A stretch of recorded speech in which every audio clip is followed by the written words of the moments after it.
Hello everyone, welcome back to Steven Shinder Reviews in video form, continuing my Planet of the Ape Rule series, reviewing each of the Planet of the Apes films. We have reached 1973's Battle for the Planet of the Apes, the final chapter of the classic Planet of the Apes pantology. General thoughts before getting into the story too much, but it seems this is considered the worst or one of the worst of the sequels. I kind of get it, how it can seem light on the warfare aspect, kind of lightweight overall in places, but I actually really like it, even if it wasn't like as dark as some might have wanted it to be. I do think the later entry into the franchise, Dawn of the Planet of the Apes, is kind of like a maybe what people were looking for, like what this film wanted to be, perhaps. But I still really like this one. It's grown on me with each viewing. There were maybe a couple of things that bumped me out on the first viewing, but I take the story as it is. We see characters like Caesar and Lisa again. This time, Lisa's capable of speech throughout the film. They have a son named Cornelius, named, of course, after Caesar's father.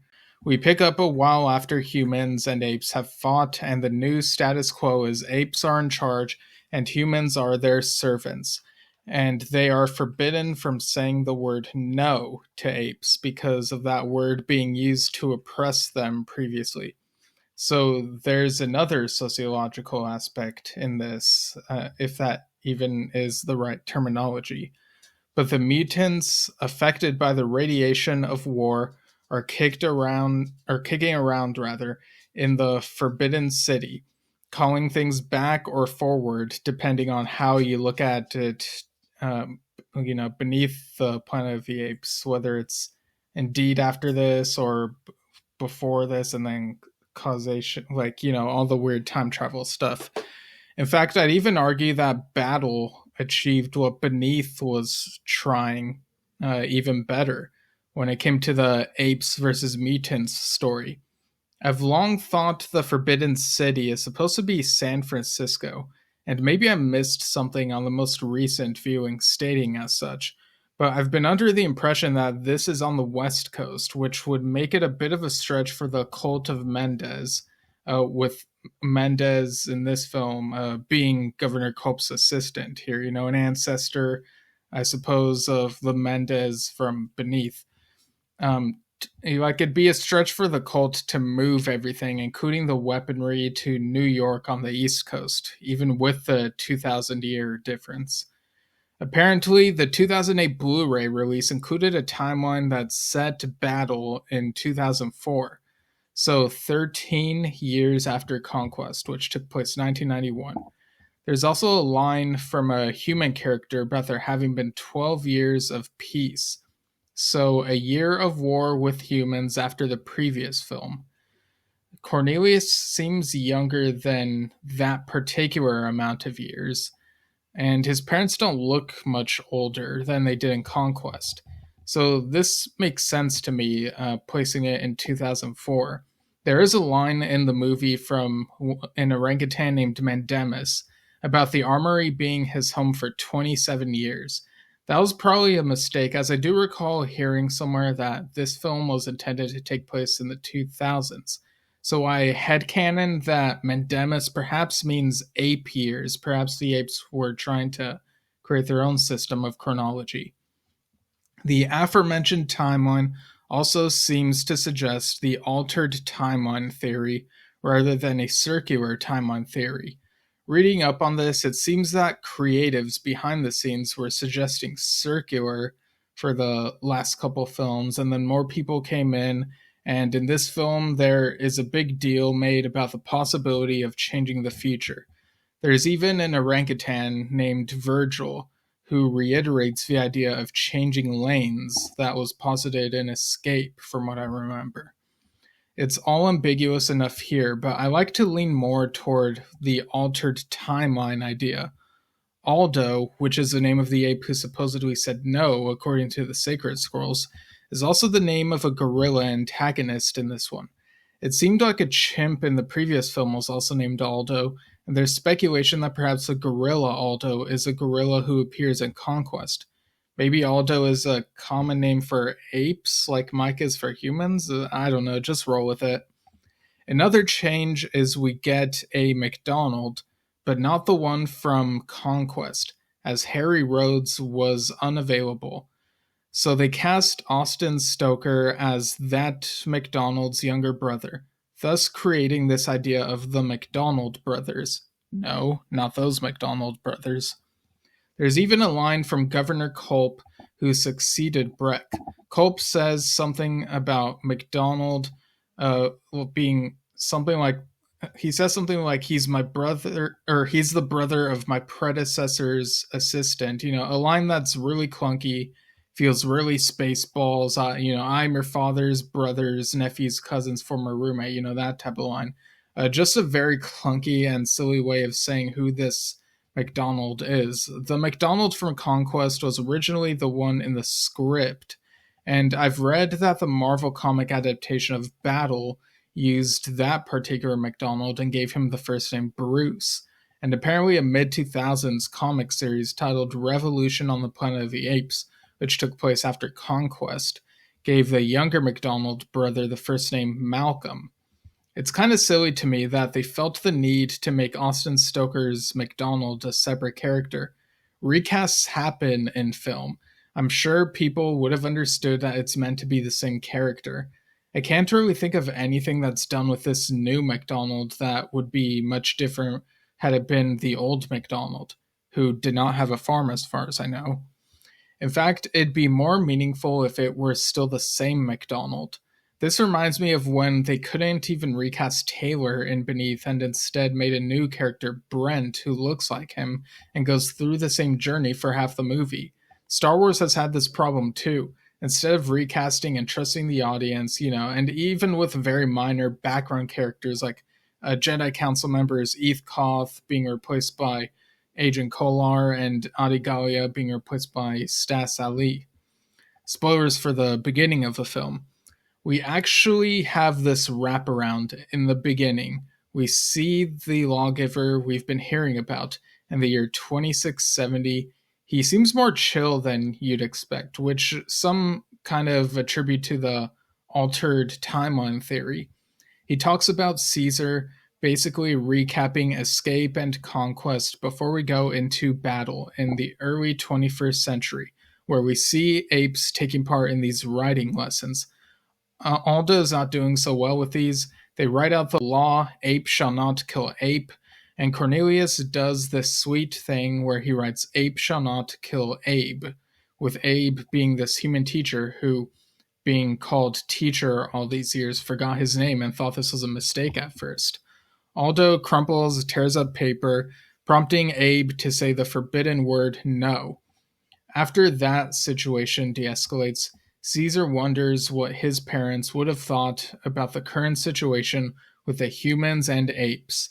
McDonald then reveals that his brother, the other McDonald, once told him about the archives in the Forbidden City containing a recording of Caesar's parents.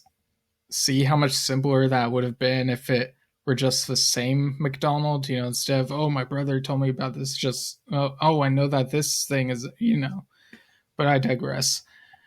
Spoilers for the middle of the film.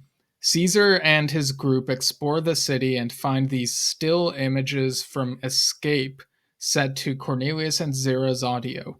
For some reason, not all the audio from these conversations is included. What Caesar does find out is Earth's destruction in the 40th century, which he now wants to prevent. But now the mutants want to attack Ape City. Meanwhile, Aldo gathers some guerrillas and is planning to stage a coup against Caesar, whose son Cornelius overhears. Aldo spots Cornelius, who climbs up a tree, so Aldo gets his sword and cuts down the branch, leading Cornelius to fall. And Cornelius is put, he's in his deathbed, and I can't help but wish that he had specified the details of his death. I understand that the creatives wanted that revelation to be put off till later for more dramatic effect, but it's kind of weird that before his death, he talks to his parents. Like, the only thing that he really says is, "Will I be malformed?" And then he dies. Basically, he doesn't say a whole lot that's really useful to like how they could have solved this. So Aldo and his men keep the humans of Ape City captive. And of course, there's the attack from Culp and the mutants, complete with a school bus that somehow still works. Spoilers for the end of the film. At some point, it looks like Caesar and some of the apes are lying dead in the battle, but it's a ruse, and it's so triumphant hearing Caesar tell them to fight like apes as they all get up and attack. The mutants retreat, and Caesar lets them go, believing there's been too much blood spilled already. Aldo is upset about this, and they all come to figure out Aldo was responsible for Cornelius's death. Aldo then becomes an enemy, having broken the law, ape shall not kill ape. Aldo climbs up a tree and is pursued by Caesar. Roddy is so convincing and conveying rage when Caesar yells, "You killed my son," and throws Aldo down to his death, which he doesn't get punished for, I guess because it seemed deserved given Aldo's crime. I do appreciate that Caesar wonders whether what he did is justified. The apes decide to begin anew by treating the humans as equals. I should mention there is an extended version of a film that was syndicated on TV, with the ending showing the mutants in the Forbidden City. The lieutenant almost launches their weapon, but Mendez convinces her not to, setting the stage for the mutants worshipping this Alpha and Omega bomb from beneath. So that scene does seem to lean more in the circular timeline idea, but I'm not sure how to treat it given it was deleted, though it was later restored in the 2000s release. In either case, the very last scene brings us back to the lawgiver in 2670, who's been telling this story not just to apes, but humans as well. We see a kid ape and a kid human kind of playing or perhaps fighting a little, as one asks, "Who knows the future, lawgiver?" And the lawgiver says, "Hopefully only the dead." Then we pan to a statue of Caesar, and a tear comes down its face. I can't quite remember if I initially took it to mean Caesar failed and the world would still get destroyed, or whether it was a tear of joy. I do kind of like the ambiguity of it. Even if this is a new timeline, maybe destruction is still inevitable. I don't know, but I'd also like to speculate on the idea of what if things really do change for the better. Before I get into my rating, allow me this detour on the timeline stuff.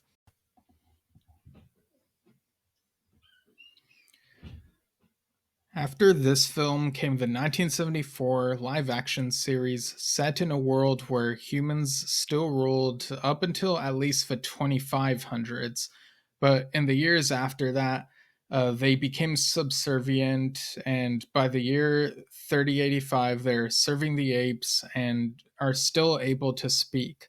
It features astronauts Verdon and Burke, who came from the year 1980 and seem unfamiliar with the idea of talking apes. So, given the media coverage on Cornelius and Zira in Escape, I kind of see this show as taking place in the original timeline, Timeline A, where it took 500 years for an ape, possibly named Aldo, to turn against humans. Also of note is this show includes a different orangutan named Zaius, maybe an ancestor, perhaps.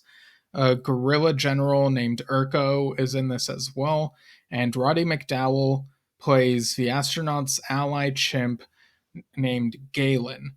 And then the subsequent 1975 animated series Return to the Planet of the Apes has astronauts Bill, Jeff, and Judy go from 1976 to 3979, where ape civilization looks more modern, at least compared to the time that show came out. It definitely more advanced than how Ape City looked in the original 1968 film. Yet you still have Zira, Cornelius, Zaius, and weirdly, instead of General Ursus, you have General Urko. maybe he got a different name in this timeline. I like to think this takes place in the timeline where Caesar's presence changed things. Ape and human relations still went on the same trajectory regardless, but I feel like the tone of this cartoon gives a bit more of an optimistic vibe. Both shows got canceled, so no firm conclusions. But you've also got an astronaut named Ron Brent who came from the 22nd century somehow, which may throw a wrinkle into the idea I've posed here. Maybe the changing lanes idea could somehow explain this. Like he came from timeline A, somehow ended up in timeline B. I don't know. It's kind of tricky.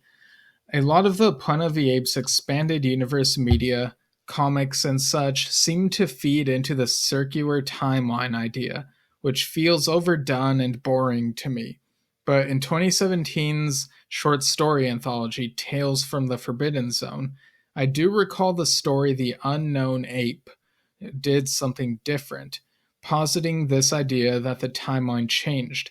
It's a fun read, and that book of short stories is worth getting if you can find it. So I do wish we'd get more expanded universe media going with the changed timeline idea. In fact, multiple Planet of the Apes films were in development prior to the 2001 reimagining, and one of them, which would have had James Cameron attached, hinged on the idea of the timeline having changed. It would have begun with Taylor arriving at a more advanced ape city. There are lots of fascinating details you can find on the web regarding these films that were in development, I'm sure, and they really do have different takes. But my point is, I wish we could get more Planet of the Apes media that would take chances with the altered timeline idea. But back to my score for Battle for the Planet of the Apes. Like I said, it's a film that's gotten better for me. I don't prefer it over Conquest or Escape as far as the sequels go. Definitely not above the first film, but it's way above beneath for me. I haven't been doing decimals for these, but if I round, I still think I'd give this another 9 out of 10. I know I can hear people rolling their eyes, but these films just really hit the right spot when they hit hard, and I felt that with this one. So that's it for the Planet of the Apes Pantology. Next time, I'll talk about the 2001 remake, reimagining, whatever you want to call it, what I may have liked or disliked about it, and whether I think it deserves the reputation it's gotten. So, see you all next time.